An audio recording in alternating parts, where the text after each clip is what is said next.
अस्सलाम वालेकुम प्यारे दोस्तों, खेल के मैदान से ताज़ा तरीन अपडेट लेकर आपकी खिदमत में हाज़िर हुए हैं। नाजरीन, आप लोगों को हम बताने वाले हैं पाकिस्तान वर्सेस इंडिया के मैच के बारे में। पाकिस्तानी स्क्वाड कौन कौन से प्लेयर शामिल हैं, मुकम्मल तर तफसीलात जानने से पहले जिन दोस्तों ने हमारे चैनल का अभी विज़िट किया है उन दोस्तों से गुजारिश है हमारे चैनल को सबसे पहले फ्री में सब्सक्राइब कर दें, साथ में खड़े बेल आइकन को भी ज़रूर प्रेस कर दें ताकि वीडियो के नोटिफिकेशन आप लोगों को बर वक्त मिलते रहें। इस एशिया कप में पाकिस्तानी टीम की क़यादत कर रहे हैं बाबर आजम और ओपनर बैट्समैन फ़खर जमान समझे जा रहे हैं।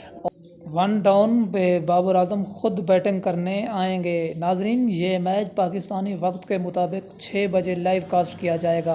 हारिस रऊफ को भी पाकिस्तान वर्सेस भारत के दरमियान मैच में खिलाने का इम्कान जाहिर किया गया है। आप लोगों को हमारी वीडियो अच्छी लगे तो कमेंट सेक्शन में अपनी कीमती राय का इजहार ज़रूर करें।